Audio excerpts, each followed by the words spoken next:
রুগী আমার পূর্ব পরিচিত একজন হোমিওপ্যাথ, তিনি বাংলাদেশ হোমিওপ্যাথিক মেডিকেল কলেজ থেকে পাশ করেছেন, আমার অনেক সিনিয়র, কিন্তু রেগুলার প্র্যাকটিস করেন না। তিনি বাংলাদেশ সিকিউরিটি এক্সচেঞ্জ আগারগাঁয়ে যে অফিসটা আছে সেখানে একজন কর্মকর্তা, সরকারি কর্মকর্তা।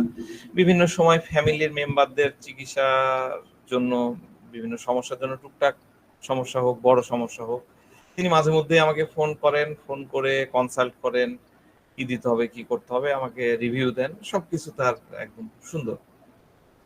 তো এবার তিনি আমাকে আমি তো আসলে চেম্বার, আমার চেম্বার টাইম হলো 9টা, কিন্তু অনেক সময় কম বেশি হয়ে যায়, কখনো 11টাও বেজে যায়, রুগীর উপরে নির্ভর করে। তো উনি আমাকে চেম্বার টাইমের পরে একটা এসএমএস দিলেন। উনি এসএমএস এ জাস্ট লিখছেন যে, আমি ইংলিশে লিখছেন, আমি বাংলায় বলতেছি, লিখছেন যে ভাই আমি কোভিড পজিটিভ, আপনার সাথে কি এখন কথা বলা যাবে, আমি কি আপনাকে কল করব? উনি একটা এসএমএস দিলেন।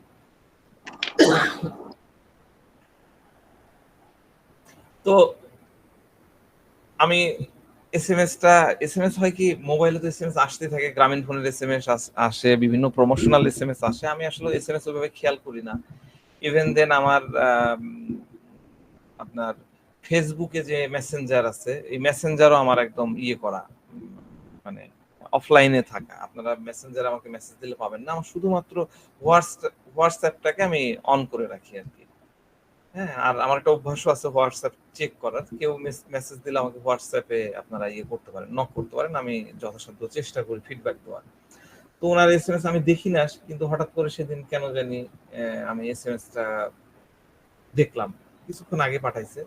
তো এসএমএস এর টেক্সট পড়ার পরে আমি তাকে সাথে সাথে কল ব্যাক করি। উনি জাস্ট আমার কলটা কেটে দিলেন। হ্যাঁ, এখানে দুইটা কাজ করে সাধারণত এই টাইপের পেশেন্টরা, কলটা কেটে দেয় অথবা কলটা ধরে না। কলটা যখন বন্ধ হয়ে যায়, বন্ধ হয়ে গেলে তারপর আবার কল ব্যাক করে। এটা একটা কার্টিসির মধ্যে পড়ে, প্রয়োজন ওনার, ওনার দৃষ্টিতে এটা হচ্ছে ওনার মোরালিটি। আমরা যেহেতু ইগনেশিয়া আছে, আপনারা বুঝে যাচ্ছেন যে কেসটা ইগনেশিয়ার, কিন্তু কিভাবে প্রেজেন্ট হচ্ছে এটা দেখার বিষয়। ডিসকনসার্টেড বা ইয়েগুলো আপনারা ওইভাবে এখানে কি নিতে পারছেন কিনা, এটা বুঝতে হবে। হ্যাঁ, তো উনি আমাকে কল করেই প্রথমে কল করা মাত্র আমি সালাম দিলাম, আসসালামু আলাইকুম ভাই, আপনি কেমন আছেন, আপনি কবে কোভিড রিপোর্ট হাতে পেয়েছেন, এটা আমার ছিল ফার্স্ট কোশ্চেন। তো উনি বলছেন, ওয়ালাইকুম আসসালাম, আলহামদুলিল্লাহ, গত সপ্তাহে পেয়েছি। তো আমি বললাম, এখন আপনার কি কি কষ্ট হচ্ছে, এর মধ্যে কি কি ট্রিটমেন্ট করিয়েছেন? তো কেসটা কিন্তু অনেক আগেকার, করোনার প্রকোপ চলছে সে সময়কার কেস, আমি কিন্তু এটা বলছি। তো উনি বলছেন যে প্রায় 2 সপ্তাহ আগে থেকে জ্বর শুরু হয়েছে, দম বন্ধ হয়ে আসছে, অক্সিজেন লেভেলটা ঠিক আছে, হালকা সর্দি ঝরছে, পুরোপুরি ঘ্রাণ পাচ্ছি না, স্বাদ তিতা তিতা লাগছে। প্রথম দিকে অনিয়ম করার জন্য ঠান্ডা লেগে গিয়েছিল, জ্বর জ্বর বোধ হতো, তো আমি তখন অ্যাকোনাইট, ট্রাস্টক্স, ব্রায়োনিয়া, বেলেডোনা, আর্সেনিক খেয়েছিলাম। তো পরে জ্বর বাড়তে থাকায় প্রায় 1 সপ্তাহ ধরে টেম্পারেচার 102 ডিগ্রির নিচে নামেই না। তো আমি ভাবলাম যে কোভিড টেস্ট করি, কোভিড টেস্ট করে পজিটিভ হলাম। তো পরে আমার বড় ভাই এলোপ্যাথি ডাক্তার, তার পরামর্শে আমি অ্যান্টিবায়োটিক কোর্স শুরু করি, সাথে নাপা খাই, জ্বর যখন বেড়ে যায় তখন নাপা খাই। দুর্বলতা, খুবই দুর্বলতা, প্রথম দিক থেকে অফিসে যেতাম, কিন্তু পরবর্তী 10-12 দিন থেকে পুরোপুরি রেস্টে আছি, তবুও দুর্বলতা কমে না। জ্বর এখন কমে গেছে, কিন্তু দুর্বলতা এত বেশি যে আমি আর কিছুই করতে পারছি না। যদি টেম্পারেচার একটু বেড়ে যায়, সাথে সাথে দুর্বলতাটা আরো বেড়ে যায়। 10-12 দিন থেকে তো একদম বিছানায়, মানে অফিসে আর যাচ্ছি না, বাসায় সেলফ কোয়ারেন্টাইন পিরিয়ড পার করছি। সে সময় তো এই ওয়ার্ডটা আমার মনে হয় আপনাদের সবারই পরিচিত, সেলফ কোয়ারেন্টাইন, তাই না? যে যখন কোভিড হয়ে গেল, বাড়িতে নির্দিষ্ট একটা জায়গার মধ্যে আমরা থেকে যেতাম, ওটা হলো সেলফ কোয়ারেন্টাইন। তো আমি বললাম, ভাই আর কতদিন এভাবে ঘরে, মানে উনি বলতেছেন যে আর কতদিন এইভাবে ঘরে বসে থাকবো, নিজের কাছে তো ভালো লাগছে না। তা বললাম, কি ভালো লাগে না? উনি বলছে, কতদিন অসুস্থতার দোহাই দিয়ে এভাবে বসে বসে বেতন খাবো, আমার মোটেই ভালো লাগে না। তো আমি বললাম, তার মানে আপনি চাইছেন ফ্রি ফ্রি বেতন নিয়ে, বেতন নিচ্ছেন আর কাজ করছেন না, এটা আপনার ভালো লাগছে না, তাই তো? তো হ্যাঁ জি ভাই, এটাই। তো আরো আমি বললাম যে, মানে এগুলো বললে আমি সাধারণত করি কি, একটু লাইট করি, একটু আমাকে যারা কাছ থেকে দেখেন তারা জানেন যে আমি একটু জোকস করি, একটু সেন্সেশন দেওয়ার চেষ্টা করি, একটু কি বলবো, একটা ব্রাদারহুড বিষয়টা যাতে গ্রো হয় এরকম আমি করি।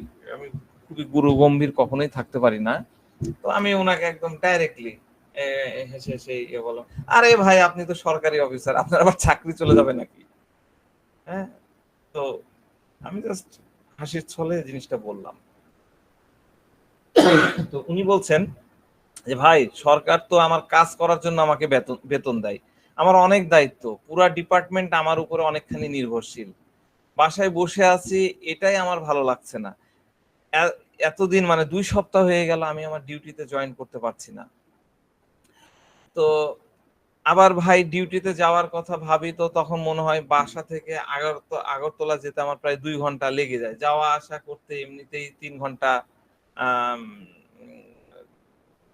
মাথার মধ্যে আসে 3 ঘন্টা লেগে যাবে, এটা আসলে আর সাহস হচ্ছে না, কারণ আমি তো দুর্বল, আমার তো শক্তিটা নাই। তো তখন ভাবি পরে কি করব, সবচেয়ে বেশি তো এই দুর্বলতাই আমাকে কষ্ট দিচ্ছে। ঠিক আছে, এইটুকুই ছিল তার কি বলবো স্টেটমেন্ট, এইটুকুই ছিল তার হচ্ছে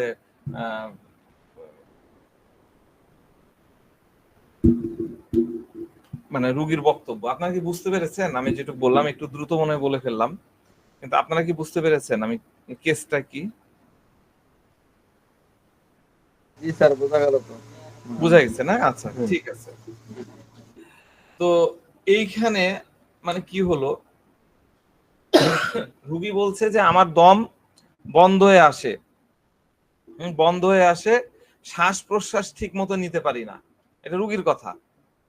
রুগী বলছে কি আমার দম বন্ধ হয়ে আসে, শ্বাস প্রশ্বাস ঠিক মতো নিতে পারি না। হ্যাঁ, এই যে দম বন্ধ হওয়ার অনুভূতি, দম বন্ধ হওয়ার অনুভূতি এটা কিসের সাথে মেলে? আমরা মনে করতে পারি যে এটা তার অ্যাজমা বা হাঁপানি, হয় না? ওরকম মনে হতে পারে, কিন্তু এই অনুভূতি কিন্তু এক না। দম বন্ধ বলে না যে এই ইয়ের মধ্যে এখানে থেকে আমার যেন একদম স্যার এটা আসছে। জি স্যার, এটা দায়িত্ব বুঝাচ্ছে না, দায়িত্বের অবহেলা, যে হ্যাঁ, আর কি দায়িত্ব দম তো বন্ধ হচ্ছে এরকম। এভাবে শুয়ে আছি কাজ ছাড়া, এভাবে শুয়ে আছি কাজ ছাড়া, অফিসে যেতে পারতেছি না, যে অফিসটা পুরোপুরি আমার উপরে নির্ভরশীল।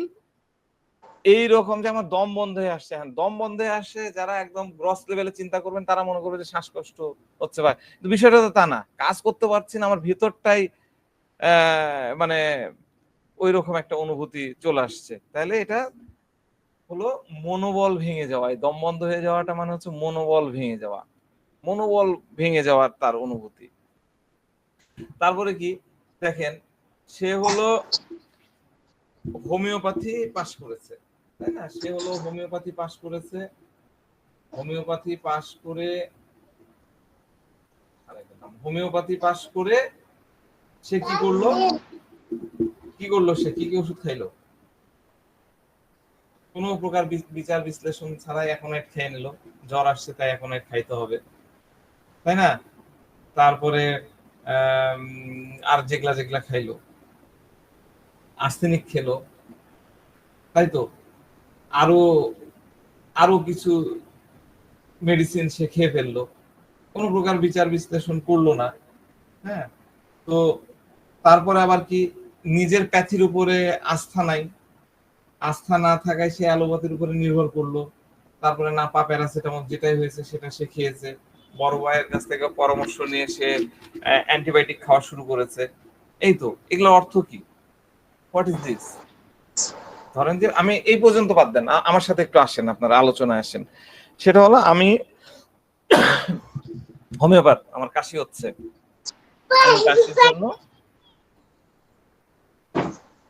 আমি কাশির জন্য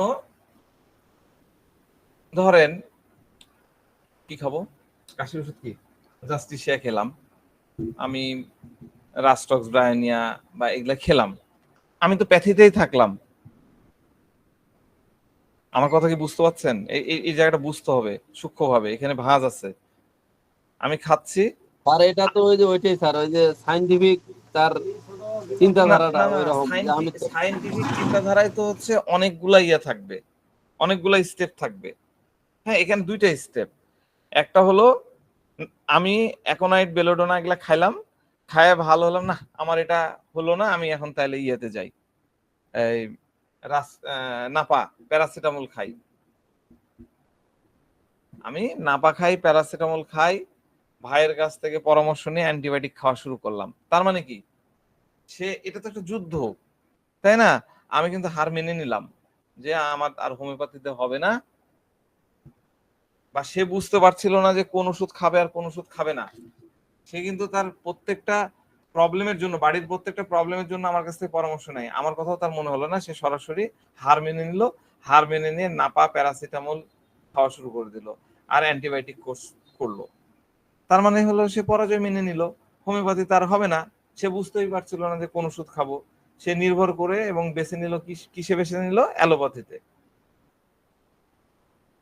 ঠিক আছে, আবার আরেকটা জিনিস দেখেন, সে দিনে কি বললো যে 3-4 ঘন্টা জার্নি করব, আগারগা যাব আমার বাসা থেকে, 3-4 ঘন্টা জার্নি করব, এটা আমার পক্ষে সম্ভব হবে না।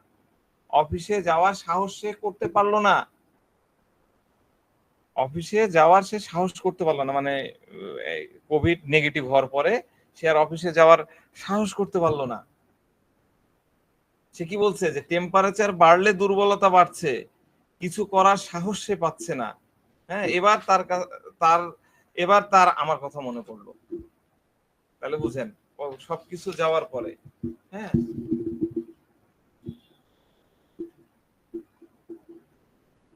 তো আমি ওটাই ইয়ে করছিলাম যে তিনি একটু কিছু হলেই ফোন দেয়। আর এবার এবার আমি তাকে বলছিলাম যে এতদিন হয়ে গেল আপনি আমাকে আর ফোন দিলেন না।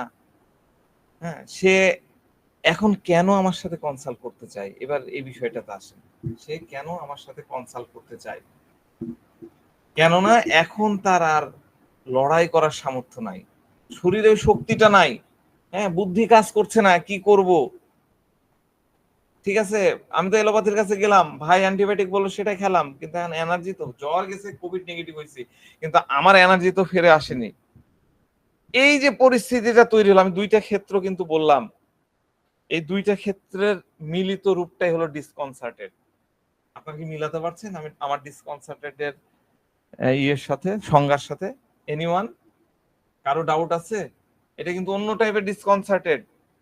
নরমাল আমরা যে ডিসকনসার্টেড চিন্তা করি সেরকম কিন্তু না।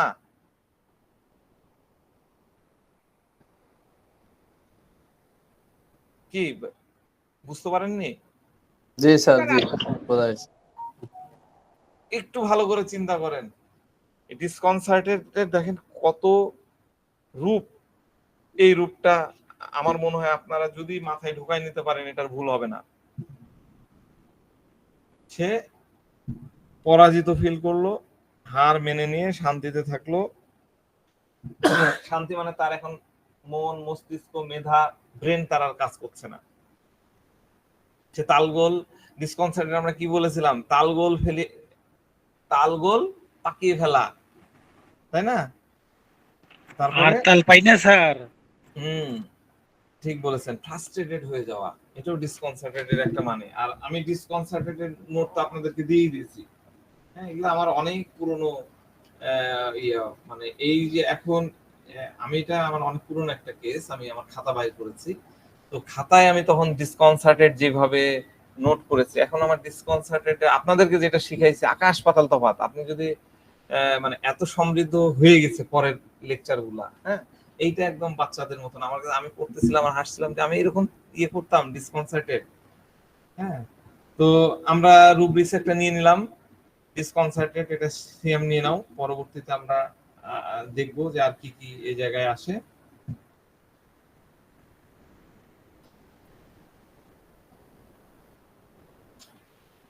এখানে শেয়ার করো না, তুমি জাস্ট হচ্ছে ই করো, নিয়ে রাখো। হ্যাঁ, এরপরে আমি সেদিন পড়ালাম কিনা আমি জানি না, আমি কি সেনসিটিভ মোরাল ইমপ্রেশন টু পড়াইছি? সেনসিটিভ মোরাল ইমপ্রেশন টু না স্যার, না পড়াইনি না। আজকে এটা একটু বিস্তারিত আলোচনা করতে চাই। এটা আমার পুরনো একটা আন্ডারস্ট্যান্ডিং থেকে বলছি, এটা আপনারা কাজে লাগাতে পারবেন। তো সেনসিটিভ মোরাল ইমপ্রেশন টু। ঠিক আছে, সেন্সিটিভ মোরাল ইমপ্রেশন টু মানে কি? এখানে আমাদের কি আছে? মোরাল, সেন্সিটিভ বুঝতে হবে, মোরাল বুঝতে হবে, ইমপ্রেশন বুঝতে হবে, তাই না? মোরাল মানে কি? মোরাল মানে আমরা জানি নৈতিকতা। মোরাল হলো নৈতিকতা। নৈতিকতাটা কি? এটা নীতিসিদ্ধ ভালো মন্দ ব্যবহারের সাথে সম্পর্কযুক্ত। নীতিসিদ্ধ ভালো মন্দ ব্যবহারের সাথে সম্পর্কযুক্ত। ঠিক আছে, expressing A concept of right behaviour. Expressing A concept of right behaviour. তারপর কি? রীতি শুদ্ধ উপযুক্ত ব্যবহার প্রকাশ করে আর কি, ব্যবহার প্রকাশক, এডিশনাল মিনিং। তারপর আরেকটা মিনিং কি? অনুমোদিত বা নিজস্ব বিচার বুদ্ধি বা নৈতিক বিচার। নৈতিক বিচার, আমি এই কথাটা বারবার বলি, নৈতিক বিচার। ঠিক আছে, যেটা অনুমোদিত। তাহলে মোরাল বলতে রীতি বা বিধি বা ভালো মন্দের চিন্তা প্রতিষ্ঠা করতে বা তুলে ধরতে অনুমতি দেয়। তাহলে মোরাল কি অনুমতি দেয়? মোরাল অনুমতি দেয় হচ্ছে রীতি বা বিধি বা ভালো মন্দের চিন্তাধারা করতে বা ভালো জিনিস তুলে ধরতে অনুমোদন দেয়। আরেকটু গভীরভাবে বোঝার চেষ্টা করি। নৈতিকতা আমাদের ন্যায্যতা, সততা এবং নিরপেক্ষতার সাথে খুব সূক্ষ্মভাবে সম্পৃক্ত করে, খুব সূক্ষ্মভাবে শ্যাডেল ভাবে আমাদেরকে মিলায় দেয়। ঠিক আছে, এটার সাথে ধরেন যে এই যে সাধু ব্যক্তি যাদের থাকে তাদের ক্যারেক্টারের যেরকম থাকে মোরালিটি, সাধু সাধু সাধু আমরা কাকে বলি? সাধু সন্ন্যাসী, যাদের দুনিয়াবি পাপাচার এগুলা থেকে, তাদের দুনিয়াবি মোহ পাপাচার থেকে যারা বিরত থাকে, হ্যাঁ, এই মোরালটা কিন্তু তাদের সাথে রিলেটেড। তার মানে আবার সাধু মানে ওই যে সাধু মানেই যে ধার্মিক হতে হবে এটা কিন্তু না। ঠিক আছে, সাধু মানেই যে হিন্দু ধর্ম একদম 100% পালন করবে, মুসলিম ধর্ম করবে, অন্য ধর্মগুলো করবে, তা না। হ্যাঁ, সাধু হলো সে ব্যক্তি, যে ব্যক্তির মধ্যে, যে ব্যক্তির ক্যারেক্টারের মধ্যে এই যে যে বিষয়গুলো বললাম, নৈতিকতা, ন্যায্যতা, নিরপেক্ষতা, এগুলো খুব সূক্ষ্মভাবে সূক্ষ্ম সূক্ষ্ম লেভেলে ঢোকানো থাকে। ছোট্ট ছোট্ট জিনিস, সূক্ষ্ম সূক্ষ্ম জিনিসে যে আমাদের কনসানসিয়াস ট্রাইফলস অ্যাবাউট, আমাদের হুমায়ুন ভাই বারবার এটা বলতেছেন না, এই জিনিসটা জড়িয়ে আছে। হ্যাঁ, আর এই মোরালের সাথে আরো কিছু জিনিস আছে, আমি ওই আলোচনাগুলা স্কিপ করে দিলাম। মোরালের সাথে যেমন রাইটাস, নোবেল, এইগুলা খুব কাছাকাছি। আমি ওই পার্থক্যগুলো আজকে করছি না, কারণ আমার আরো দুটো কেস শেষ করতে হবে। আমি আজকে টার্গেট নিয়েছি যে 9:30টার মধ্যে শেষ করে ফেলবো। এর পরের ওয়ার্ডটা হচ্ছে sensitivity. Sensitivity, what is sensitivity? Sensitivity হচ্ছে এটা সেন্সের সাথে, এটা সেন্সের সাথে একটা ছাপ থাকে, একটা সম্পর্ক যুক্ত থাকে। ও আরেকটা মানে কি? অধিক প্রতিক্রিয়াশীল, সংবেদনশীল, সহজে আঘাত বা নষ্ট করা যায়, অন্যের ফিলিং এবং মনোভাবের উপরে সূক্ষ্মভাবে সচেতন। আরেকটা মানে, আরেকটা মিনিং কি? বাহ্যিক বিষয়বস্তু দ্বারা উদ্দীপ্ত। উদ্দীপ্তটা কি? এক্সাইটেড, উদ্দীপিত, এক্সাইটেড, এটা হলো সেন্সিটিভিটি। বাইরে থেকে একটা উদ্দীপনা দেওয়া হলে খুব হাইলি সেন্সিটিভ, তাই সেটাকে আমরা বলি না সেন্সিটিভ। এরপরে কি হচ্ছে? ইমপ্রেশন। ইমপ্রেশন কি? ইমপ্রেশন আমরা কাকে বলি? ইমপ্রেশন হলো কোনো অবজেক্টের উপরে অপর অবজেক্টের ছবি বা ছাপ রেখে যাওয়া, তাই না? আমরা কি করি? ছাপাখানায় দেখেছেন ঘটাং প্রেস, লেখা থাকে, লেটার প্লেস লেখা থাকে, কাগজে লাগাই দিল, এই পাশে ছাপ উঠে গেল, তাই না? তাহলে রুব্রিকটার অর্থ করলে কি দাঁড়াচ্ছে? রুব্রিকটার অর্থ করলে দাঁড়াচ্ছে নৈতিকতার উপরে সে খুব সংবেদনশীল, মানে সে নৈতিকতার মধ্যে নিজেকে রাখতে চায়, মানে সে কোনো প্রকার অনৈতিক কথা বলতে চায় না, কোনো প্রকার অনৈতিক কাজ করতে চায় না। নৈতিকতা তার দণ্ড ব্যক্তি নৈতিকতার যে দণ্ডটা আছে, যে মান আছে, যে স্ট্যান্ডার্ড আছে, সেটা তার নিজস্ব বানানো, আমার বানানো নৈতিকতা না। আমি সেন্সিটিভ মোরাল ইমপ্রেশন, তো আমার মনের মধ্যে, আমার মোরালের মধ্যে যে স্ট্যান্ডার্ডটা আছে সেটা হচ্ছে ব্যক্তির নিজস্ব বিষয়। হ্যাঁ, যে বিষয়টি একজন ব্যক্তির নজরে নৈতিক, সেই বিষয়টা অন্য ব্যক্তির নজরে অনৈতিক হতে পারে, পারে না? কিরকম একটু উদাহরণ দিই, উদাহরণগুলো বুঝেন তাহলে এই খুব ভালো বুঝতে পারবেন। এক রোগী তার ডাক্তারের ভিজিট মানি আগে থেকে দিয়ে দিয়েছে। আমার অনেক পেশেন্ট আছে আগেই টাকা পাঠায় দেয়, আমি কত টাকা নিব এটা জিজ্ঞাসা করেন, সে মোটামুটি একটা আইডিয়া করে টাকা পাঠায় দেয়। হ্যাঁ, তো এই রোগী ডাক্তারের ভিজিট মানি আগে থেকেই দিয়ে দিয়েছে, এখন সে যে কোনো সময় ডাক্তারের কাছে পরামর্শ নেওয়াটা বা ফোন কল দেওয়াটা তার অধিকার মনে করে। আপনি টাকা দিয়ে দিলেন আমাকে, যে আপনি মনে করছেন যে না আমি তো স্যারকে টাকা দিয়ে দিলাম, আমি যখন ইচ্ছা তখন আমি ফোন দেওয়ার অধিকার রাখি, এটা আমার রাইটের মধ্যে পড়ে, যখন খুশি তখন। হ্যাঁ, তো তার দৃষ্টিতে যখন খুশি, টাকা তো দিয়ে দিয়েছি, তাহলে তার দৃষ্টিতে যখন খুশি তখন ফোন দেওয়াটা খারাপ কিছু না, এটাকে সে তার রাইট মনে করছে, অধিকার মনে করছে। কিন্তু আরেকজন রোগী অগ্রিম টাকা দেওয়া সত্ত্বেও সে মনে করছে যে ডাক্তারকে যখন তখন ফোন দেওয়া উচিত হবে না, তার তো নিজস্ব চেম্বার আছে, তার কলেজ আছে, তার নিজস্ব রুগী আছে, তার পরিবার আছে, তার নিজস্ব একটা লাইফ আছে। আগের ব্যক্তিও টাকা দিয়েছে, পরের ব্যক্তিও টাকা দিয়েছে, একজন ভাবছে যে আমি টাকা দিয়েছি মানে ডাক্তারকে আমি যখন খুঁজছে রাত 2টার সময় কল দেবো, নো প্রবলেম।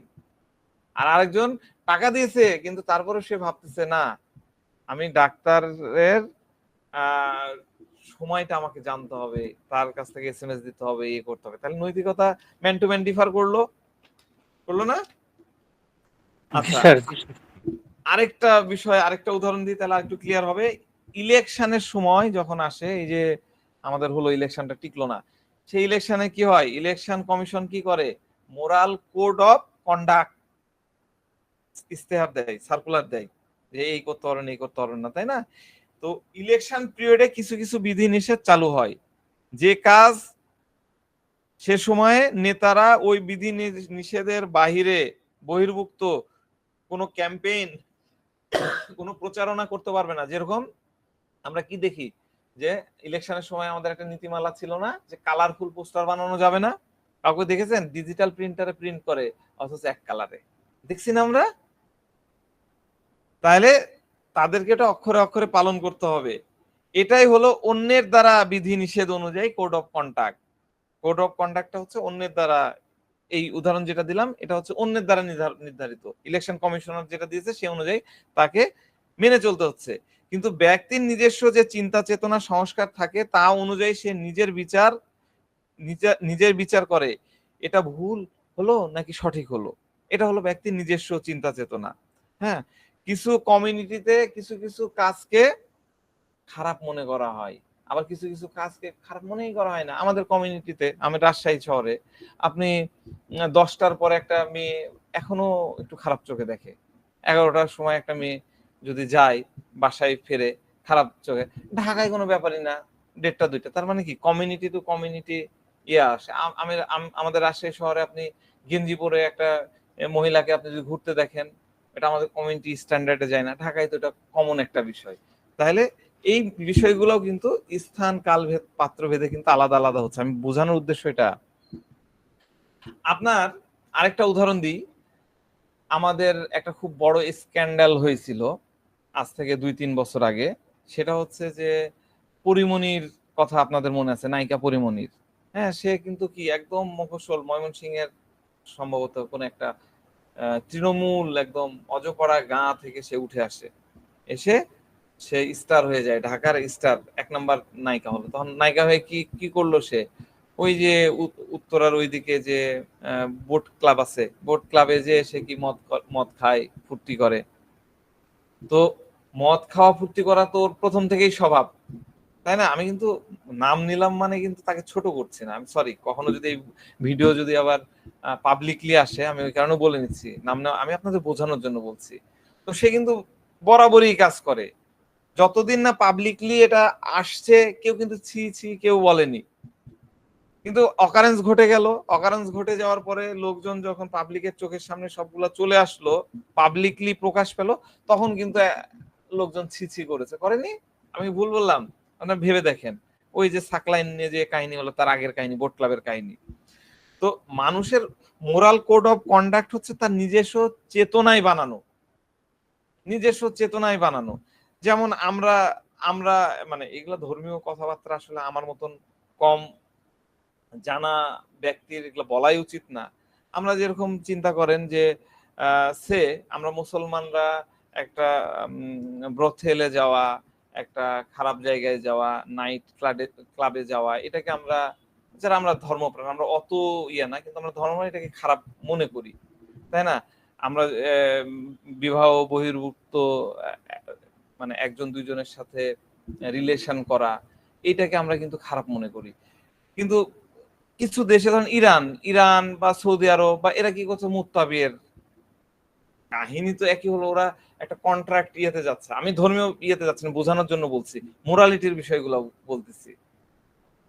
আমি পার্সন বাংলাদেশে আমি এটাকে মোরালিটির দিকে নিয়ে যাচ্ছি, আমি এখানে ওইটাকে ইয়ে করছি না। কিন্তু আমি পার্সন ইরানে যাচ্ছি, আমি পার্সন সৌদি আরবে যাচ্ছি, আমি পার্সন আরব আমিরাতে যাচ্ছি, সেটা একটা মোরাল ইয়েতে যাচ্ছে। তাহলে এটা হলো হচ্ছে মোরাল কোড অফ কন্ডাক্ট, এটা বোঝানোর জন্য আমি বলতেছি। তো এই পার্সন এই রুব্রিক্সে আছে কি, সেনসিটিভ মোরাল ইমপ্রেশনস, তাই না? মানে হলো তার মধ্যে যে সংস্কারের ছাপ আছে। আমার বাবা মা কিন্তু আমাকে ওইভাবেই তৈরি করে দিয়েছে। আমার বাবা মা বলবো না, আমার পরিবার, আমার পরিপার্শ্ব আমার মনের মধ্যে কিন্তু ওই ইমপ্রেশনটাই দিয়ে দিয়েছে যে তুমি বিয়ে করেছো না, তুমি আর কারোর সাথে রিলেশন করতে পারবে না, তুমি কথা বলো, এই করো ওই করো, কিন্তু তুমি কারোর সাথে খাটে যেতে পারবে না। তো এই যে বিষয়টা, এই সংস্কারটা আমার মনের মধ্যে দিয়েছে।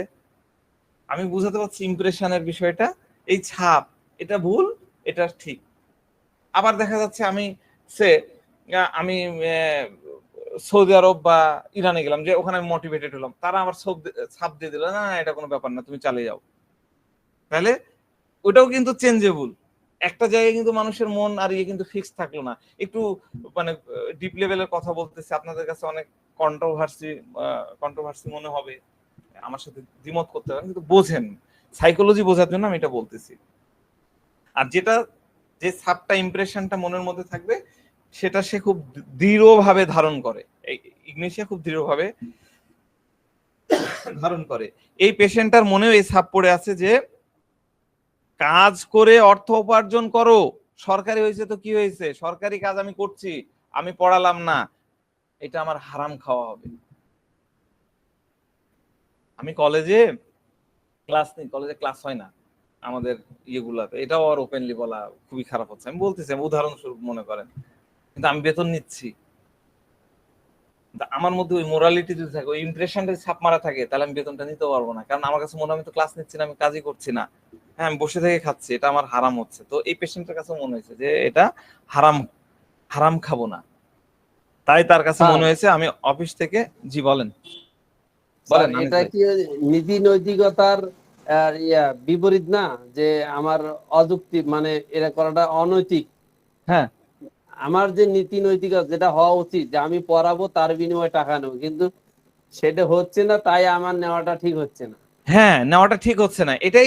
এটা কেন হচ্ছে, এই মনেটা আসলো কারণ সে সেনসিটিভ মোরাল ইমপ্রেশন বলেই তার কিন্তু আসছে। আমি ধরেন আপনার কাছে টাকা নিচ্ছি প্রতি মাসে, হ্যাঁ, নিয়ে আমি আজ না কাল, কাল না পরশু 10টা ক্লাস নিতে হবে, 5টা নিয়ে ইয়ে করতেছি না। আমিও অনেক সময় প্রাইভেট পড়েছি টিচারদের কাছে, এই আজ না ভালো লাগছে না, যা পরে আসিস। এই দেখা যাচ্ছে 1 মাস 2 মাস এমনি বেতন দিয়ে গেছি, মায়ের কাছ থেকে নিয়েছি, গেছি, দিয়ে দিয়েছি। তো তার মধ্যে ল্যাক অফ মোরাল ইমপ্রেশন ছিল। কিন্তু এই পার্সন যে মাত্র 12টা দিন সরকার তাকে ছুটি দিবে, সরকার তো বরাদ্দ আছে, মেডিকেল লিভ আছে না, সে তো সেটা নিচ্ছে। তারপরেও তার কাছে মনে হচ্ছে যে না, আমি এভাবে পড়ে থাকবো না, এভাবে বসে বসে আমি টাকা নিতে পারি না। সরকারি চাকরিজীবী হয়েছি তো কি হয়েছে, আমি বস হয়েছি তো কি হয়েছে, আমার উপরে তো অনেকের উপর নির্ভর আছে, আমি তো ম্যানেজ করতে পারি সবকিছু ম্যানেজ। আমি বসকে যদি বলি যে আমার বস আমি পারতেছি না, আমি তো ছুটি নিয়ে না, বস কিন্তু রাজি হয়ে যাবে। কিন্তু তার কাছে এটা মনে হচ্ছে না, এটা আমার ঠিক হচ্ছে না। এটাও হলো নৈতিকতা, এটা তার স্ট্যান্ডার্ডের নৈতিকতা, এটা এই নৈতিকতাটা তার নিজস্ব বানানো। আমি এতক্ষণ ধরে এটাই বুঝাচ্ছি যে নৈতিকতার বিষয়টা হলো নিজস্ব, নিজের বানানো। আচ্ছা, সিয়াম যে রুব্রিক্স গুলো নিবা এই ইয়ে থেকে সেটা নিয়ে নাও। Moral impression to, sensitive moral impression to নিয়ে নাও। তারপরে নিয়ে নাও হচ্ছে কি নিবা, আর নিবা হলো confusion of mind heat during. এই রুব্রিক্সটা আমি পরে আরেকটা ইয়ে দিয়ে দিব, আরেকটা কেস দিয়ে শেখাবো। তারপরে রেসপন্সিবিলিটির বিষয়টা আসছে, তাহলে কি রুব্রিক্স নিতে হবে? Responsibility, taking responsibility too much seriously. Siam share করো। আর একটার পর একটা লেগে আছে, এই অসুখের পরে এই, এরপরে এই চলছেই, এই ফিলিংটা কি বলেন? শিখেছি তো এগুলা, একটার পর একটা রোগ লাগে আছে, জ্বর, জ্বরের পরে অমুক, কোভিড পজিটিভ, তারপর দুর্বলতা, এই রোগ যেন আমাকে ছাড়ছেই না। কি হবে রুব্রিক্স? What is this? বলেন কুইক, বলেন মানুষ। Post being, sir. হ্যাঁ Post being. Delusion pauses being. হ্যাঁ, ডেলুশন পজেস, পজেস না পারসিকিউটেড? Oh, persecuted, sir. হ্যাঁ, persecuted sir. He is persecuted. Persecuted নিয়ে নাও, delusion persecuted, he is persecuted. লিখে নেন আপনারা কুইক কুইক, আর নাহলে কপি করে ইয়েতে দিয়ে দাও, মেসেঞ্জারে দিয়ে দাও। আচ্ছা, আজকে একটা চমৎকার রুব্রিক্স আপনাদেরকে শেখাবো, খুবই কম এইটা ব্যবহার হয়, কিন্তু আমার কাছে মনে হয়েছে এই রুব্রিক্সটা শেখানো দরকার। নার নামে একজন ডাক্তার সাহেব আছেন, নারের একটা রেপার্টারি আছে খুবই চমৎকার। নারের এটা আমাদের ইয়েতেও আছে, কি বলে, সিনথেসিসেও আছে, কমপ্লিটেও আছে। রুব্রিক্সটা হলো, এটা তোলা হয়ে গেছে, হয়ে গেলে সিয়াম ক্লোজ করে দাও।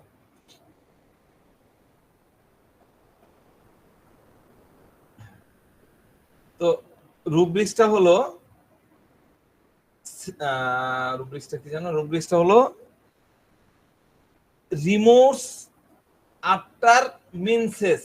অনেকে মিন্স উচ্চারণ করে, অনেকে মেন্স উচ্চারণ করে, আপনারা যেটা ভালো, আমার উচ্চারণ ভালো না, ইংরেজিতে দুর্বল, হ্যাঁ, এই কারণে আমাকে ক্ষমা সুন্দর দৃষ্টিতে দেখবেন, আমি ভুলভাল উচ্চারণ করি, বলেন না যে এই টিচার কিছু জানে না। এই রুব্রিক্সটা লিখে নেন, এটা শেখার আছে, এটা বোঝার আছে, খুব সূক্ষ্মভাবে বুঝতে হবে, আর অ্যানালজি করা শিখতে হবে। হ্যাঁ, আমি আপনাদেরকে অ্যানালজি বুঝাচ্ছি। Remorse after menses. কয়টা মেডিসিন আছে? মেডিসিন আছে একটাই। নারের রেপার্টরিতে একটা আছে, অন্য রেপার্টরিতে কয়টা আছে? আচ্ছা, তো এইখানে দুইটা ওয়ার্ডের অর্থ, তিনটা ওয়ার্ডের অর্থ আফটারের মানে তো আমরা জানি, আমাদের দুইটা ওয়ার্ড শিখলেই হয়ে যাবে, একটা হচ্ছে রিমোর্স আর একটা হচ্ছে মেনসেস। তাহলে প্রথমটা আসছে রিমোর্স। রিমোর্স মানে কি? What is remorse? কি জানি আমরা রিমোর্স সম্পর্কে?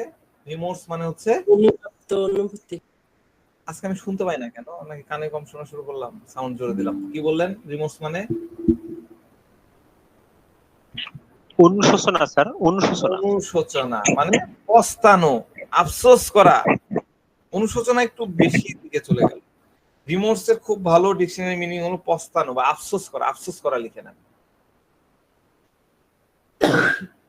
রিমোর্সে ব্যক্তি দুঃখী হয়ে ভাবে, সে খুবই দুঃখ ভারাক্রান্ত মনে ভাবে যে সে যদি অতীতে ভুল সিদ্ধান্ত না নিত তাহলে আজকে আর এই দিন দেখতে হতো না। আমি যদি রং ডান না করতাম, ভুল কাজটা যদি না করতাম, তাহলে আজকে আর আমার এই দিন দেখতে হতো না। রিমোর্সে থাকা ব্যক্তিদের মধ্যে এই ভাবনাটা থাকে। ঠিক একইভাবে সে যদি তার পাস্টে, অতীতে সঠিক সিদ্ধান্ত নিতে পারতো তাহলে পরিস্থিতি একই খারাপ হতো না। মানে আমি ভুল করেছি, দুটা ইয়া থাকতেছে, আমি ভুল করেছি এই কারণে আজকে এই দিন দেখতে হচ্ছে, আরেকটা ভাইস ভার্সা ভাবনা কি, যদি ঠিক কাজ করতাম তাহলে এই দিনটা আজকে এত খারাপ হতো না, আজকের দিনটা এত খারাপ হতো না। কিন্তু এখন পেশেন্ট মনে প্রাণেও যদি চায় তাহলে অতীত কি বদলাতে পারবে?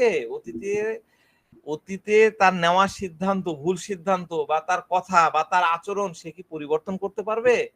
ডেফিনেটলি পারবে না। আপনি একজনের সাথে, আপনার মায়ের সাথে খারাপ ব্যবহার করলেন, বাপের সাথে খারাপ ব্যবহার করলেন, আপনি সে সময় তো চিন্তা করেননি, রাগের মাথায় করে ফেলেছেন। এখন আপনার মনের মধ্যে কাজ হচ্ছে যে আমি কথাটা ওইভাবে না বললেও পারতাম, এবার রিয়াক্ট হচ্ছে, রিমোর্স, এই অবস্থাটাকে বলে রিমোর্স। হ্যাঁ, এই জন্য পেশেন্ট তার কাছে, যার কাছে ভুল করেছে, যার সাথে খারাপ আচরণ করেছে, ভুল কথা বলেছে, বা ভুল একটা কাজ করে ফেলেছে, ভুল একটা সিদ্ধান্ত নিয়ে নিয়েছে, ডিসিশন, একটা খারাপ ডিসিশন নিয়ে নিয়েছে, তার কাছে মাপ চাই যে আমারই ভুল হয়েছে, তার কাছে দুঃখ প্রকাশ করে, হ্যাঁ, যে আমার জন্য আপনার কষ্ট বেড়েছে, আমার জন্য আপনাকে হার্ট হতে হয়েছে। রিমোর্সে এই অ্যাকশন গুলো থাকে। রিমোর্সের দ্বিতীয় অর্থটা কি এটা একটু জেনে নিই। রিমোর্সের দ্বিতীয় অর্থ হলো কোনো ইচ্ছা অপরিপূর্ণ থাকার কারণে তার মধ্যে একটা হতাশামূলক দুঃখ। আগেরটা তো কিন্তু আফসোস থাকলো, ইস বাপের সাথে খারাপ একটা কথা বললাম, মায়ের সাথে এরকম আচরণ করাটা ঠিক হলো না, আমি তো এরকম নাও করতে পারতাম, ইস তখন যদি আমি 2 বিঘা জমি কিনতে পারতাম, অত টাকা ছিল, আর পারছি না, বউ তুমি আমাকে ক্ষমা করে দাও। আমি ঠিক মতো, আজকে একটা পেশেন্ট এসে বলছে যে তার চাকরি ছিল, কত 20 না 22 বছর চাকরি করলো, এই করছে ওই করছে, তখন আমি বলেছিলাম। এবার ভদ্রলোক বলতেছে, ইস আমি তখন বাড়ি করতে পারলাম না, তোমার আন্টি তো এটা নিয়ে ইয়ে করে, তাই না? তো ভদ্রলোকের বিষয়টা হলো রিমোর্স। রিমোর্সের বিষয়টা বুঝতে পারলেন? একটা হতাশামূলক দুঃখ থাকবে, আফসোস থাকবে, হ্যাঁ, যদি হয়ে যেত, আগে করতাম তাহলে কতই না ভালো হতো। কিন্তু সে এটাও জানে যে লাইফে এরকম অনেক বিষয় আছে যাদের উপর আমাদের কন্ট্রোল থাকে না, কিছু করা যায় না, কিচ্ছু করা যায় না। আমি নিজেও দেখেছি উপর থেকে, ঠিক মানে আমরা আসলে, আমার মাঝে মধ্যে হোমিওপ্যাথিতে আসলে আধ্যাত্মিকতা, হ্যাঁ, যেমনে নাচাও তেমনে নাচি, বান্ধার কি দোষ, আসলে হয়ে যায় অনেক কিছু, তো আমাদের কন্ট্রোল থাকে না। অনেক টাকা, আপনি কিছু করতে পারলেন, টাকা গায়েব হয়ে গেছে। তো যাক, আমরা রিমোর্সের বিষয়টা বুঝলাম। এবার হচ্ছে মেনসেস। মেনসেস কি? মেনসেসটা বলেন তো, উচ্চারণ ঠিক আছে? মেনসেস বা মেনসেস, মেনসেস কাকে বলে? What is this? বলেন।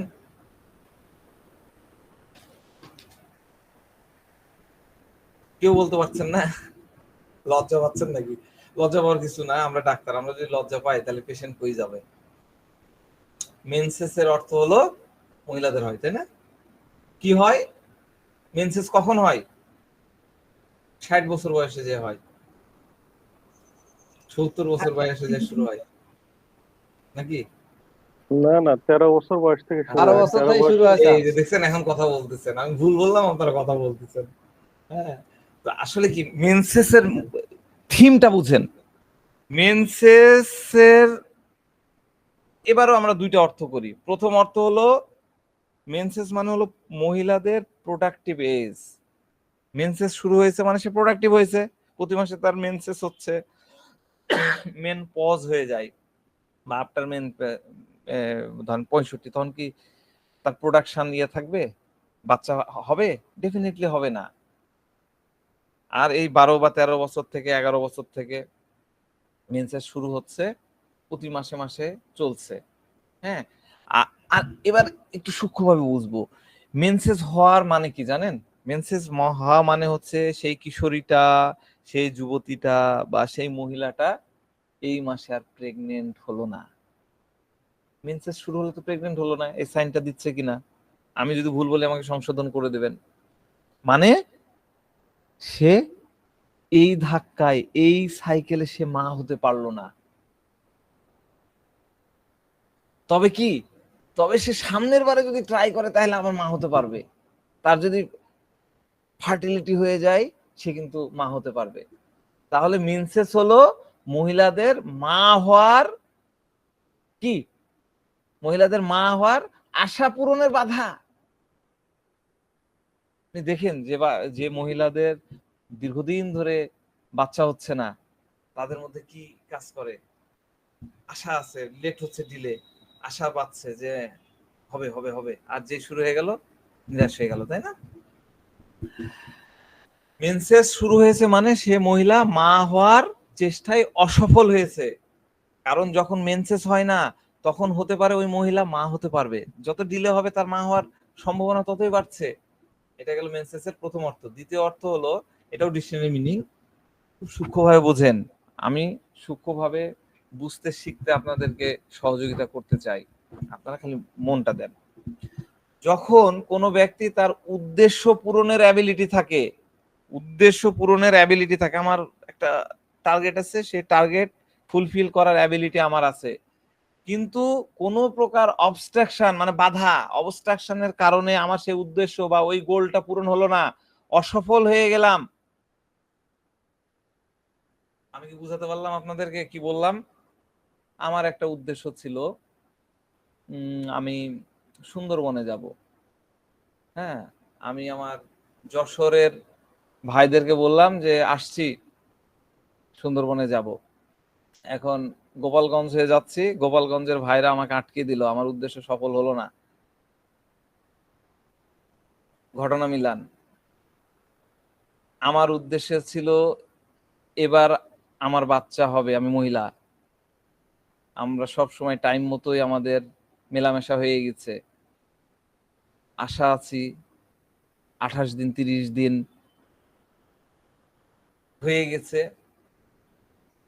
আশা পাচ্ছে যে না হলো না, একদিন দিলে হলো, 2 দিন দিলে হলো, এবার হঠাৎ করে আর মিনসেস হয়ে গেল, মানে আমার ওই আশাটা পূরণ হলো না, অসফল হয়ে গেলাম। পরিস্থিতি একই হলো কিনা আমি কি বুঝাতে পারলাম?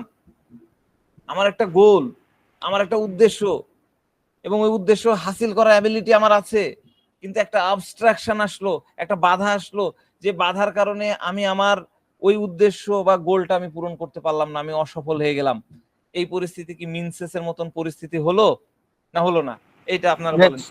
জি হলো। জি স্যার, জি হলো? জি বুঝতে স্যার। পারছেন? একটু যদি বুঝে থাকেন তাহলে এই রুব্রিক্স আপনারা মুড়ি মুরগির মতন ইউজ করতে পারবেন। স্যার একটা প্রশ্ন স্যার। জি স্যার এখানে তো যেহেতু আপনার মেন্সটা হয়ে গেল, তখন তো তার ভিতরে আসলে দুঃখ আপনার কাজ করবে। রিমোর্স। এখানে তো অনুশোচনা কাজ করবে না স্যার, দুঃখ কাজ করবে স্যার। হ্যাঁ, ডেফিনেটলি দুঃখ কাজ করবে। রিমোর্সে কি হয়? রিমেডিসে তো দুঃখ আসবে স্যার। অনুশোচনা বা দুঃখ। হ্যাঁ, অনুশোচনা বা দুঃখ। স্যার স্যাডনেস তাহলে কোথায় আসবে স্যার? স্যাডনেসের বিষয়টা আলাদা, এটা এটা আরেকটা বড় ব্যাখ্যা, আপনি আজকে স্যার, ভেবে যান। হ্যাঁ, স্যার বুদ্ধিমান রুগী তারাই। বলে, হ্যাঁ স্যার আমার রুগী একটা বলছিল যে আমার বাচ্চা লাগবেই। হ্যাঁ স্যার এটাকে কিভাবে মানে জিনিসটাকে মানে হ্যাঁ, ওইটা তো বুঝবো? অ্যাম্বিশন ইনক্রিজ, আমার বাচ্চা লাগবেই, যেভাবেই হোক আমার বাচ্চা নিব। হ্যাঁ, হিন্ড্যাট আলাদা জিনিস, আপনি হিন্ড্যাট বুঝেননি মনে হয় ইয়ের সময়, হিন্ড্যাটের বিষয়টাই আলাদা। হ্যাঁ, আচ্ছা আমি আসি না, আজকে আমি আর 15 মিনিট ক্লাস নিব, আমার কাজ আছে, তো আমি এটাকে শেষ করি, আলোচনা থাকলে আবার আলোচনা করা যাবে। হ্যাঁ, স্যাডনেস নামে আলোচনা করব ডেফিনেটলি। আলিবুদ্দিন সাহেব, ডক্টর আলিবুদ্দিন, আপনি একটু ধৈর্য রাখেন, আমি সব বুঝাবো। হ্যাঁ, কিন্তু একটু ধীরে সুস্থে, অনেক কিছু মাথার মধ্যে ঢুকবে না, ঢুকতে চাইবে না। তাহলে আমি কি বললাম? উদ্দেশ্য সফল হলো না কোনো একটা কারণে, এটা মিনসেস পরিস্থিতির মতো। এখন পেশেন্ট আরো একবার চেষ্টা করতে হবে, পেশেন্টকে আরো একবার চেষ্টা করতে হবে পরবর্তীবারে সফলতার জন্য। এবার তো পারলাম না, কিন্তু আমি চেষ্টাটা অব্যাহত রাখবো যাতে আমি নেক্সট টাইম সফল হতে পারি। এই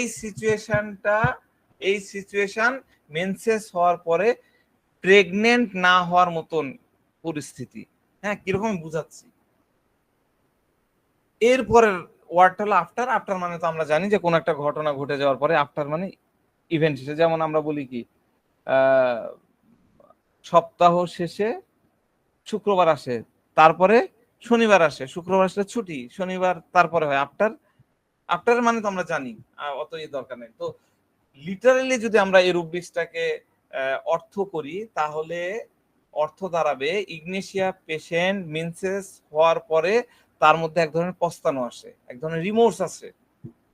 কিন্তু সূক্ষ্মভাবে যদি আমরা বুঝি যে ইগনেশিয়ার রিমোর্সের কোনো উদ্দেশ্য বা লক্ষ্য না পাওয়ার কারণে বা তার কাজ না পাওয়ার পরের অনুভূতিতে হয়। এটা যদি আমরা একটু ডিপ লেভেলে বুঝি, আমি একটু উদাহরণ দিই, তাহলে কথাগুলো একদম ক্লিয়ার হয়ে যাবে। একজন দম্পতি বাচ্চা নেওয়ার চেষ্টা করছিল, ভালো করে শুনেন, এই কেসগুলো আপনাদের কাছে আসবে, আপনারা তখন এটা নিয়ে ভাববেন। একজন দম্পতি বাচ্চা নেওয়ার জন্য, দ্বিতীয় বাচ্চা নেওয়ার জন্য, তার একটা বেবি ছিল, সেকেন্ড বাচ্চা নেওয়ার জন্য আসছে, কিন্তু তার ওয়াইফ আর কনসিভই করছিল না। হয় না এরকম? আমরা কি বলি, প্লাটিনা দিতে বলি, তাই না? ক্লাসিক্যাল ডাক্তাররা যে একটা বাচ্চা হওয়ার পরে আর যখন হচ্ছে না তখন প্লাটিনা। তো সিচুয়েশন না মিললে কি করে প্লাটিনা হবে? তো যাক, ওয়াইফ বলছিল যে যখনই তার পিরিয়ডের এক্সপেক্টেড ডেট, ধরেন যে 28 দিনে পিরিয়ড হওয়ার কথা, 28 দিন পার হয়ে ডিলে হয়ে যায়, 2 দিন 3 দিন 4 দিন ডিলে হয়ে যায়, তখন তার অ্যাবডোমেনটা ফুলে যায়, পেটটা ফুলে যায়। তখন আমার কাছে মনে হয় এবার আমি মা হতে চলেছি। কিন্তু যখনই পিরিয়ড শুরু হয়ে যায় তখনই সে রিয়েলাইজ করে যে তার পেট ফুলে যাওয়াটা তো তখন গ্যাসের কারণেই হয়েছে। এরকম অবস্থায় সে পরিবারের লোকজনের কাছে হাত জোর করে মাপ চায় যে এবার আমি সরি, আমি এবারও কনসিভ করতে পারলাম না, কনসিভ হতে পারলাম না। তার কাছে মনে হয় আমি যদি প্রেগনেন্ট হতে পারতাম তাহলে কতটাই না ভালো হতো। এই কথা বলে পেশেন্ট হাসতে লাগলো। আর কিছুক্ষণ পরে সে আবার আগের মতন উদাস হয়ে পড়লো। মহিলাটা প্রথমেই আসছিল একদম ডিসকনসার্টেড এর মতন হয়ে, মানে একদম উদাস হয়ে। ভাবনাটা বুঝলেন? তো তার সাথে আসা তার হাজবেন্ড বলছে যে তার এই ইনফার্টিলিটির কারণে পেশেন্ট ফ্যামিলির বিভিন্ন প্রোগ্রামে অ্যাটেন্ড করা বন্ধ করেছে। বিভিন্ন সামাজিক যে প্রোগ্রাম, তার পরিবারের প্রোগ্রাম, বিয়ের দাওয়াত, জন্মদিনের দাওয়াত, এই জায়গাগুলোতে সে যাওয়া বন্ধ করে দিছে। আমি কিন্তু পুরো কেস টেকিং বলতেছি না, আমি গল্প আকারে বলতেছি। তো তখন বললাম, মানে তাকে বলেছিলাম কি করে, তো সে বলতেছে, হাজবেন্ড বলছে যে এই কোন একটা প্রোগ্রাম আসলে এরকম অবস্থায় সে অসুস্থ হওয়ার ভান করে, নাটক শুরু করে দেয় যে আরে বাবা আমার মাথা ব্যথা করছে, আমার পেট ব্যথা করছে, মাথা ফেটে যাচ্ছে, হ্যাঁ আপনারা সবাই দাওয়াতে যান, আমি রেস্ট নেব, আমি যাব না। তো পেশেন্টের এরকম কারণ হচ্ছে প্রেগনেন্ট হওয়ার সে যে হতে পারতেছে না, এই হতে না পারার কারণে লোকজন এসে তাকে সান্ত্বনা দেয়, এভাবে তুমি চিন্তা করো না বৌমা বা ভাবি বা যাই হোক, চিন্তা করো না, নেক্সট টাইম তুমি অবশ্যই মা হতে পারবা, বা যা যা এরকম সান্ত্বনা দেয়। তো এইসব কথা শুনে হাজবেন্ড বলছে যে এইসব কথা শুনলে সে সাথে সাথে কাঁদতে লাগে। কেসটাকে যদি জেনারেল কেস টেকিং করতাম, এটাই দেখা যাচ্ছে যে আধা ঘন্টার কেস, কিন্তু আমি জিসটা বললাম, সারাংশটা বললাম। তো এটার অ্যানালাইসিসটা কি? এটার অ্যানালাইসিস হচ্ছে এই কেসে ডিলে মেন্সেসের কারণে পেট ফুলে যাওয়ায় পেশেন্টের মধ্যে একটা ভুল ইন্ডিকেশন আসছে, মাথার মধ্যে কাজ করছে যে সে প্রেগনেন্ট, কিন্তু মেন্সেস হওয়ার পরে পেশেন্ট তার মধ্যে এক ধরনের গিল্টি ফিলিং চলে আসে যে সে কনসিভ করতে পারেনি। এজন্য পেশেন্ট কি করে, কোথাও কোনো প্রোগ্রামে যাওয়া বা সামাজিক ইয়েতে যাওয়ার আগে সে কি করে, নাটক করে। কেন নাটক করে? নাটক করে এই কারণে যাতে তাকে তার পরিবারের লোকজন ওই বিয়ের প্রোগ্রামে না নিয়ে যায়। আর বিয়ের প্রোগ্রামে কেন যেতে চায় না? কারণ গেলে নানানজন নানান কথা বলে যে তোমরা ট্রাই করছো আর লেগে থাকো, সামনের বার হবে, এই করো এই করো ওই করো, এই খাও ওই খাও, এগুলা নানান কথা বলে, নানান ভাবে কনসোল করার চেষ্টা করে। তখন সে কান্নায় ফেটে পড়ে। এটা ছিল এর অ্যানালাইসিস। আমি কি বুঝাতে পারলাম কেসটা? জি স্যার, তো বুঝতে পারছি। এই ক্ষেত্রে ইয়ের ক্ষেত্রে আমরা যে রুব্রিক্স গুলো নিতে পারি তার মধ্যে হচ্ছে লাফিং অল্টারনেটিং উইথ স্যাডনেস। লাফিং অল্টারনেটিভ উইথ স্যাডনেস কমপ্লিট ইয়েতে আছে, রেপার্টরিতে আছে। এরপরে আমরা নিতে পারি ডেলুশন প্রেগনেন্ট শি ইজ, হ্যাঁ, distension of abdomen from flatus with, এই একটা রুব্রিক্স আছে। এটার ব্যাখ্যাটা আমি দিচ্ছি না, এটা নেওয়া যায় নাও নেওয়া যায়। আমি যেটা মূল যে জায়গাটা নিয়ে এই কেসটাকে সলভ করা যায় সেটা হলো রিমোভস আফটার মেন্সেস। একটাই medicine, ignatia, remorse after medicine, remorse after menses. আর কি করে সে যাওয়ার আগে নাটক করে। নাটক করার রুব্রিক্স কি? অসুস্থ আর নাটক করে কি? ফেইনিং সিক। হ্যাঁ, ফেইনিং সিক টু বি। আর তাকে যদি সান্ত্বনা দেওয়া হয় তখন সে কি করে? কান্নাকাটি করে। Weeping, consolation, aggravation. এই রুব্রিক্স গুলা নিয়ে ইগনেশিয়ায় যাওয়া যায়। ঠিক আছে, ইগনেশিয়ায় যাওয়া যায়। আপনারা কি বুঝতে পারলেন? কঠিন হয়ে জি গেল, স্যার। কঠিন হয়ে গেল। আলিবুদ্দিন সাহেব, ডক্টর আলিবুদ্দিন বুঝতে পারলেন? হ্যাঁ স্যার, আমি খুব সুন্দর বুঝতে পেরেছি স্যার। আরেকটা উদাহরণ দিই, তাহলে আরো ক্লিয়ার হয়ে যাবে। খালি উদাহরণ, জীবনটাই উদাহরণময় হয়ে যেতে হবে। আমাদের কাছে বেশ বাচ্চা পেশেন্ট আসেই, তো 10 বছরের একটা বাচ্চাকে নিয়ে তার প্যারেন্টস আসছে, এসে ইগনিশিয়ার বাচ্চার কি কি কথা বলবে প্যারেন্টস বলেন? আমার পেশেন্ট, কিন্তু আপনারা বলেন ইগনিশিয়ার বাচ্চা নিয়ে কি বলবে প্যারেন্টস এসে, কি বলবে বলেন, কুইক বলেন, একজন দায়িত্ব নিয়ে বলেন, রোগীর কথা আমি বলেন। বলি কাফার ভাই, হ্যাঁ বলেন বলেন। যে বাচ্চাটা আগে খুব হাসি খুশি ছিল, হঠাৎ করে মন মারা হয়ে গেছে। হ্যাঁ, এটা একটা বলবে। আর মনে হয় বাচ্চাটা আমার না, কেমন যেন পরিবর্তন হয়ে গেছে স্যার। আর প্রথমে কি কথা বলবে, প্রশংসা কি কি করবে? সে এত হাসি সুন্দর হাসি খুশি। খেলাধুলা করতো, চেয়ারফুল ছিল, কিন্তু এখন আর নেই। খুব সুন্দর, খুব সুন্দর, আপনারা বাচ্চা খুব ভালো ফলো করেছেন। বাচ্চা খুব খেলাধুলা করে কিন্তু কাউকে বিরক্ত করে না। করি বাবা, আপনি খুব সুন্দর ধরেছেন। আমার মনে হয় আপনারা ইগনিশিয়া বাচ্চা ভুল করবেন না। তো যাক, এই প্যারেন্টস এসে বলছে সে খুব ভালো ছেলে ডাক্তার সাহেব, জানেন নিজের পড়ালেখা নিজেই করে, নিজেই হোমওয়ার্ক কমপ্লিট করে, তাকে পড়তে বললে কখনোই সে না করবে না, তাকে মোট কথা তাকে পড়ার কথা বলতেই হয় না। স্কুলের টিচাররাও একই কথা বলে যে সে ক্লাসে কোনো প্রকার দুষ্টুমি করে না। এবছর পরীক্ষায় সে প্রথম না হয়ে সেকেন্ড হয়েছে। তো রেজাল্ট হওয়ার পর সে আমাদের বলতে লাগলো যে আই এম ভেরি সরি বাবা, আই এম ভেরি সরি। আমার যদি আর একটা প্রশ্নের উত্তর ঠিক হতো তাহলে এবছরও আমি প্রথম হতাম। আমি একটা টপিক ঠিক মতো রিভাইজ দিতে পারিনি, আর সেখান থেকে একটা প্রশ্ন এসেছে, এই জন্য আমি ওটা লিখতে পারিনি। আপনাদের কতটা খারাপ লাগছে, আমি আপনাদেরকে নিরাশ করে দিয়েছি, আপনাদের একটা আশা ছিল, একটা পরীক্ষায় সে সেকেন্ড হয়েছে, তার নিয়ে তার কথা শুনেন। হ্যাঁ, এই কথাগুলো বলতে বলতে আমরা দেখলাম, মানে প্যারেন্টস বলছে, আমরা দেখলাম বাচ্চার চোখ একদম ছল ছল করে উঠলো, একদম ভিজে উঠলো, কিন্তু আমরা কিছু তাকে বলার আগে সে মুখটা মুছে ফেললো আর চুপচাপ তার রুমে চলে গেল। সে তার চোখের পানিও তার কন্ট্রোলে রাখে। হ্যাঁ, এমনকি আমাদের সামনে এসে কখনো কান্না করে না। যদি আমরা বা তার টিচাররা তাকে যদি বকাও দিই তাহলে সে কিছু বলে না, কিন্তু পরে দেখা যাচ্ছে জ্বর চলে আসে, সে অসুস্থ হয়ে পড়ে। একটা ইগনিশিয়া বাচ্চার একটা ফিচার আপনাদের সামনে দিলাম, এই বাচ্চাগুলো আপনারা পাবেন। ইগনিশিয়া বাচ্চারা কি হয়, অনেক ভালো স্বভাবের হয়, অনেক অবিডেন্ট হয়, স্কুল থেকে সব সময় তার বিষয়ে ভালো ভালো রিপোর্ট আসবে, বাসাতেও ভালো, স্কুলেও রিপোর্ট ভালো, স্কুলে রিপোর্ট ভালো, বাসাতে খারাপ। ওষুধ কি? Lycopodium sir. হ্যাঁ, থ্যাংক ইউ। আরে আপনারা তো ফাটিয়ে দিচ্ছেন।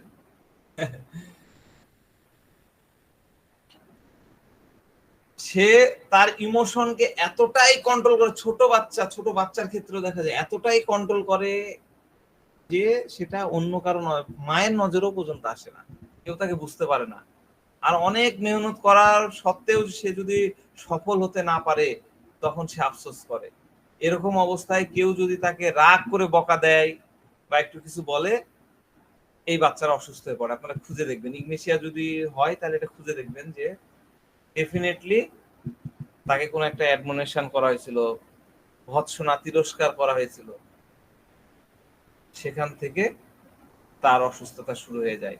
তো এই কেসে যে রুব্রিক্স গুলো নেওয়া হয়েছিল সেটা হলো কনসোলেশন অ্যাবাউট ট্রাইফলস বা ট্রিফলস, তারপরে কি রিমোর্স মিনসেস আফটার, এটা আপনারা খুঁজে বাইর করবেন কোথায় থেকে রিমোর্স মিনসেস আফটার। আর উইপিং, টিয়ারফুল মুড, কন্ট্রোলড টিয়ারফুল মুড, তার টিয়ারফুল মুডটাকে কন্ট্রোল করছে, নেপটামিওরও করে, দেখতে দেবে না, এই করে নিল, মানে ওর কান্না কিন্তু ঢেকে ফেললো নেপটামিওর, দেখাইছিলাম না নেপটামিওর। আর এলিমেন্ট ফর্ম রেপ্রিমাইন্ড, ঠিক আছে। তো এলেন এর কি নোডে খুব সুন্দর একটা লাইন দেওয়া আছে, ডক্টর এলেন লিখেছেন, children when reprimanded, scolded or sent to bed, get sick or have convulsions in sleep, মানে এদেরকে এই রেপ্রিমাইন্ড যদি করা হয়, স্কোল্ড করা হয়, খোঁচা দেওয়া হয়, তাহলে সে বিছানায় পড়ে যায়, সিক হয়ে যায় এবং দেখা যাচ্ছে ঘুমের মধ্যেও তার কনভালশন শুরু হতে পারে। ঠিক আছে, আপনারা এটা খুঁজে বাইর করবেন এখানে রিমোর্স মেন্সেস আফটারটা কোথা থেকে আসলো। এটা হলো আপনাদের বাড়ির কাজ।